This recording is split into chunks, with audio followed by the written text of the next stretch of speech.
여러분 안녕하세요. 오늘도 뜨거운 테슬라 소식으로 찾아왔는데요. 혹시 구독 버튼 아직 안 누르신 분들은 지금 바로 눌러주시고 알림 설정도 꼭 해주세요. 진짜 놀라운 소식이 터졌거든요. 자, 그런데 여러분, 테슬라가 이번에 어디로 진출한다고 생각하세요? 혹시 브라질? 아니면 아르헨티나? 아니에요.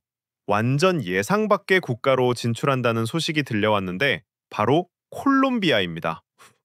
왜냐면 남미에서 콜롬비아라니. 솔직히 브라질이나 아르헨티나 같은 큰 시장부터 들어갈 줄 알았거든요.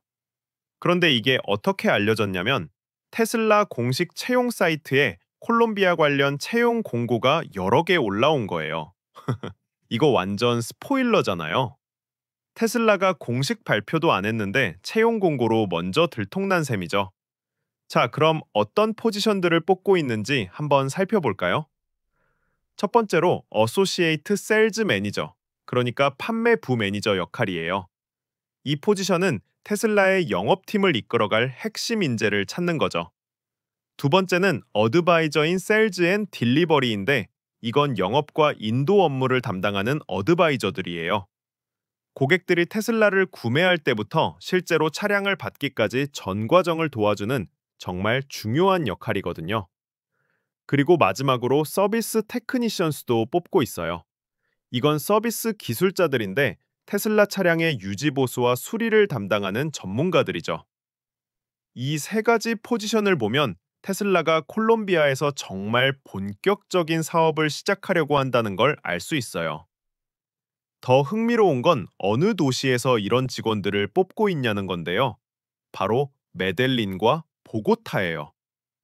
메델린은 콜롬비아 제2의 도시이고 보고타는 수도이자 최대 도시죠. 이 두 곳은 콜롬비아에서 가장 비아의 정치 경제 문화의 중심지이고 인구만 해도 800만 명이 넘어요. 구매력 있는 소비자들이 가장 많이 몰려 있는 곳이기도 하고요. 그런데 여러분, 테슬라의 남미 진출 현황이에요. 지금까지 남미 전체에서 테슬라가 제대로 된 거점을 두고 있는 나라는 칠레가 유일해요. 그것도 슈퍼차저 스테이션이 딱 두 개밖에 없다고 하니까 정말 미미한 수준이죠. 그 두 개의 슈퍼차저도 다 산티아고 근처에 있어요. 산티아고는 칠레의 수도이자 중심 도시인데 나라 중앙 부분에 위치해 있거든요. 그런데 남미가 얼마나 큰 대륙인데 슈퍼차저가 고작 두 개라니. 이거 완전 아쉬운 부분이죠. 실제로 기사에서도 이 점을 지적하고 있어요. 테슬라가 남미에 더 많은 국가로 진출한다면 무엇보다 먼저 충전 인프라를 확충해야 한다고 말이에요. 이거 정말 중요한 포인트예요. 아무리 테슬라 차가 좋아도 충전할 곳이 없으면 소용없잖아요. 그런데 여기서 의문이 드는 게 왜 테슬라가 아르헨티나나 브라질 같은 큰 시장을 두고 콜롬비아를 먼저 선택했을까요? 이거 정말 의외의 선택이거든요. 브라질 같은 경우는 남미 최대 경제대국이에요. 인구도 2억 명이 넘고 GDP도 남미 전체의 절반 가까이 차지하거든요. 아르헨티나도 남미에서 세 번째로 큰 경제 규모를 가지고 있고요. 일반적으로 생각하면 이런 큰 시장부터 공략하는 게 맞는 것 같은데 말이에요. 하지만 여기에는 나름의 이유가 있을 것 같아요. 먼저 정치적 안정성을 생각해 볼 수 있겠죠. 브라질이나 아르헨티나는 정치적으로 복잡한 상황들이 많거든요. 특히 아르헨티나는 경제 위기도 자주 겪고 있고 통화 가치도 불안정해요. 반면 콜롬비아는 최근 들어 정치적으로나 경제적으로 상당히 안정화됐어요. 그리고 미국과의 관계도 비교적 좋은 편이고 자유무역 협정도 맺고 있어서 테슬라 같은 미국 기업이 진출하기에는 훨씬 유리한 환경이죠. 게다가 콜롬비아는 지리적으로도 정말 매력적인 위치에 있어요. 남미 대륙의 북쪽에 위치해서 북미나 중미 시장과도 가깝고 남미의 다른 국가들로 확장잖아요. 그리고 이런 성장을 이끈 나라가 바로 브라질과 우루과이래요. 이 통계를 보면 남미 전기차 시장의 잠재력이 얼마나 큰지 알 수 있어요. 지금은 작은 시장이지만 성장률로 보면 정말 엄청난 기회가 있는 거죠. 테슬라가 이런 성장 트렌드를 놓치지 않으려고 하는 것 같아요.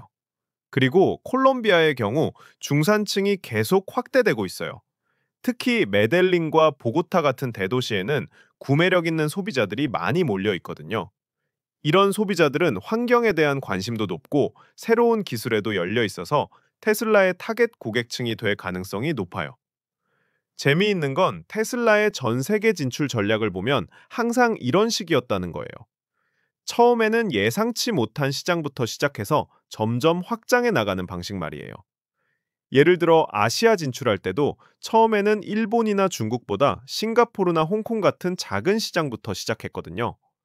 그리고 유럽도 독일이나 프랑스보다는 네덜란드나 노르웨이 같은 곳에서 먼저 성공을 거둔 다음에 대형 시장으로 확장했어요.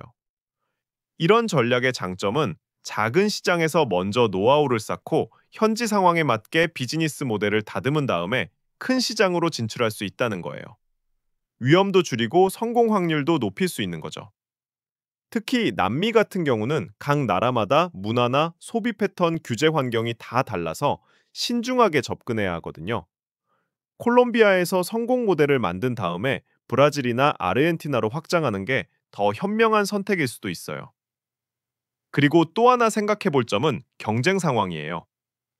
브라질이나 아르헨티나 같은 큰 시장에는 이미 다른 자동차 브랜드들이 강하게 자리 잡고 있어요.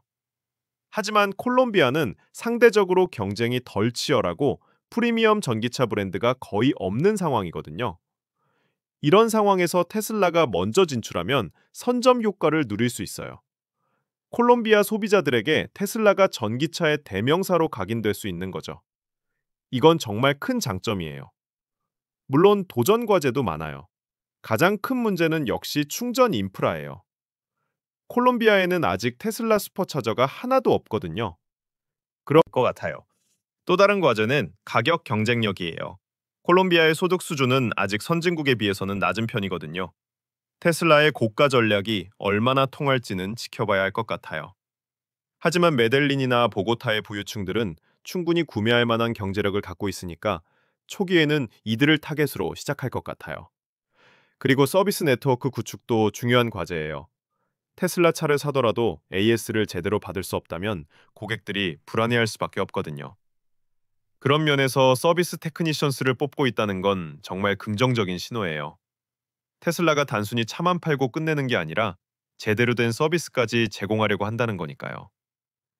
채용 공고를 보면 테슬라가 이번 콜롬비아 진출에 정말 진심인 것 같아요.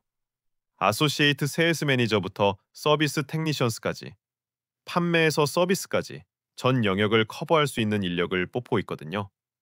이 정도면 완전한 비즈니스 생태계를 구축하려는 계획인 것 같아요. 특히 펠리페 마람비오라는 분이 링크드인에 올린 정보를 통해서 이런 소식이 알려졌다고 하는데 이분이 업계 관계자인지 궁금하네요. 요즘은 이런 식으로 소셜미디어를 통해서 기업의 움직임이 먼저 알려지는 경우가 많아요. 그런데 정말 흥미로운 건 테슬라의 글로벌 확장 속도예요. 최근에 인도에서도 본격적인 사업을 시작했다고 하는데 이제 남미까지 진출한다니 정말 공격적인 확장 전략이에요. 인도 진출은 정말 오래 기다렸던 일이었거든요. 몇 년 동안 인도 정부와 협상하면서 여러 가지 어려움을 겪었는데 최근에 드디어 성사된 거죠. 그런데 인도에서의 성공 경험이 콜롬비아 진출에도 도움이 될 것 같아요. 신흥 시장에서 테슬라 브랜드를 어떻게 포지셔닝하고 어떤 전략으로 접근해야 하는지에 대한 노하우를 쌓았을 테니까요. 앞으로 테슬라가 콜롬비아에서 어떤 모습을 보여줄지 정말 기대되네요. 아마 처음에는 모델 3이나 모델 Y 같은 상대적으로 저렴한 모델부터 시작할 것 같아요. 그리고 점점 라인업을 확대해 나가겠죠? 충전 인프라도 메델린과 보고타 중심으로 먼저 구축하고 나중에 다른 도시로 확대할 가능성. 브랜드들도 남미 시장에 더 적극적으로 뛰어들게 될 테고 결과적으로는 남미 소비자들에게도 더 많은 선택권이 생기게 되겠죠. 그리고 환경적인 면에서도 긍정적인 영향이 있을 거예요. 남미는 아직까지 내연기관차 위주의 시장인데 테슬라 같은 프리미엄 전기차 브랜드가 들어오면 전기차에 대한 인식도 많이 바뀔 것 같아요. 콜롬비아는 커피로 유명한 나라이기도 하죠. 테슬라 오너들이 콜롬비아의 아름다운 커피 농장을 전기차로 여행하는 모습을 상상해 보니까 정말 멋있을 것 같아요. 환경 친화적인 전기차와 자연이 조화를 이루는 모습 말이에요. 자, 여러분. 오늘은 테슬라의 예상치 못한 콜롬비아 진출 소식에 대해서 자세히 알아봤는데요. 정말 흥미진진한 소식이었죠? 앞으로 테슬라가 남미에서 어떤 활약을 보여줄지 계속 지켜봐야겠어요. 이런 최신 테슬라 소식들이 궁금하시다면 구독과 좋아요, 알림 설정 꼭 부탁드리고요. 댓글로 여러분의 생각도 들려주세요. 콜롬비아에서 테슬라가 성공할 것 같나요? 아니면 다른 의견이 있으신가요? 다음에도 더 재미있고 유익한 테슬라 소식으로 찾아뵙겠습니다. 그럼 오늘도 시청해주셔서 감사하고 다음 영상에서 만나요.